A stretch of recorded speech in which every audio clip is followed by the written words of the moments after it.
Vamos falar sobre esse caso que aconteceu ali na região do Coxó e que assustou todo mundo, né? Porque o áudio veio aqui para a região. A gente conversou com a Ireniele, né? Ela que foi uma das vítimas deste acidente, na realidade a vítima mais grave, acabou quebrando o braço, machucou perna, deslocou a bacia, hoje se encontra em casa, está nos acompanhando e nos concedeu uma entrevista agora pela manhã para a gente entender melhor do que aconteceu nesse acidente. E é importante você que está em casa, para quem está acompanhando o Jornal do Meio-Dia, né, souber de algum fato, algum acidente, envia para a gente as informações, porque às vezes não são fáceis, né? Você entra em contato com o hospital não é acostumado, né? A imprensa na região fica segurando informação. Você liga para uma pessoa, não fica segurando. Então você que teve é importante até para conhecimento, né? E a gente entender de como aconteceu o fato. Traz o áudio aí da Irene pra gente no Jornal do Meio-Dia / Chapada News. Assim, eu saí em 2 carros, né? Nós fomos para a igreja em 2 carros. Na volta, nós encontramos o carro, né, com a sinalização que estava quebrado, o pisca-alerta ligado. E aí nós encostamos para ajudar. Quando nós encostamos, por coincidência, era o meu pai, que estava voltando de um outro lugar. Era ele. E a gente parou para ficar mais ele, para ajudar ele, né? E aí estacionamos o carro tudo na frente assim, né? Estacionando um depois do outro, assim, com uma certa distância. Aí ligamos o pisca-alerta dos 3 carros e saímos do carro. Saímos do carro, vimos o problema do carro e ficamos ali conversando, né? Ali próximo ao carro. Aí foi quando eu só senti a batida.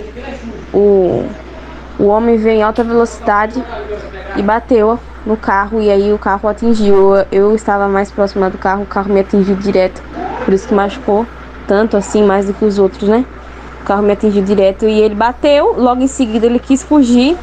Aí meu pai falou para ele ficar lá, só que aí como meu pai foi socorrer as outras pessoas, o moço acabou fugindo e ninguém vendo ele fugindo, né?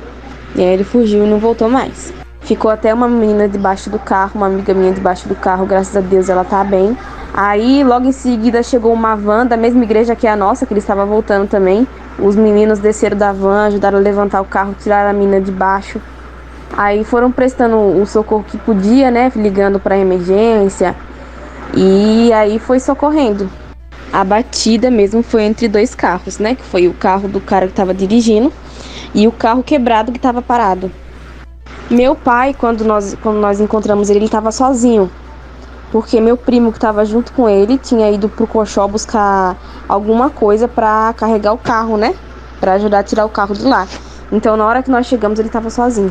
E aí depois do acidente, né, assim quando aconteceu a batida, quem não foi atingido, que foi ajudar a gente, né? No caso, os meus amigos, meu pai e 3 amigos meus não foram atingidos fortes, só uma leve pancadinha. E aí foi que eles começaram a ajudar quem estava mais ferido mais gravemente, né? Como eu, a menina que estava debaixo do carro, outra menina que também foi jogada longe. Aí eles foram ajudando.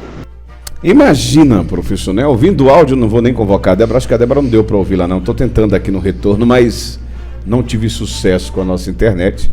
Mas imagine, né? Porque a gente teve aí 3 pessoas que foram feridas, ela numa situação mais complicada, mas você ouvindo, narrando o fato, né? Depois chegou uma van ainda, poderia ter sido uma tragédia. Com certeza, né? Nerivaldo, como eu disse anteriormente, quem passou pelo momento do acidente talvez tenha gravado um áudio ali inicialmente relatando o fato, e realmente quem não sabe se assusta, porque poderia ter sido algo de maior proporção, levando em consideração o número de pessoas, o número de veículos, enfim, todo o contexto ali de acostamento, de noite, enfim, o carro da frente, pelo que eu entendi, estava quebrado, que era o carro do pai dessa moça. É o pai dela, por coincidência, pararam para dar o socorro e ela se deparou, era o pai dela. Enfim, poderia ter acontecido algo pior, mas como eu sempre coloco nos meus comentários, é importante aprender com as tragédias no sentido mesmo da sinalização, embora ela deixe bem claro que os 2 veículos estavam sinalizados, aí a gente não sabe de fato o que levou esse rapaz chocar no fundo do segundo veículo,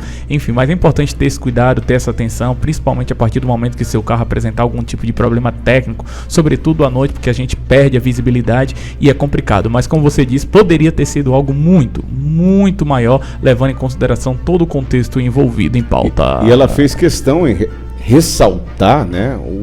Aparentemente o rapaz estava no estado de embriaguez. Aí eles, como acompanharam, pediu para que o rapaz se sentasse, que esperasse ali, mas o rapaz empreendeu fuga. E devido a ele empreender fuga, talvez sustente esse argumento dela, esse fato aí, não no teria sentido por que ter fugido, isso dele está embriagado. Ou pode ser que realmente esse rapaz estava embriagado e resolveu não esperar ali a polícia, as autoridades responsáveis para registrar o boletim de ocorrência, até porque ele não teria motivo para estar fugindo. A gente tem um complemento da fala dela. Pode sim, por favor, ressalto que o homem estava embriagado, tá bom? Porque eu vi lá na notícia. É importante ressaltar que ele estava embriagado, que assim foi realmente algo que, né, poderia ter sido evitado e é algo que precisa ser dito para as pessoas se conscientizarem disso.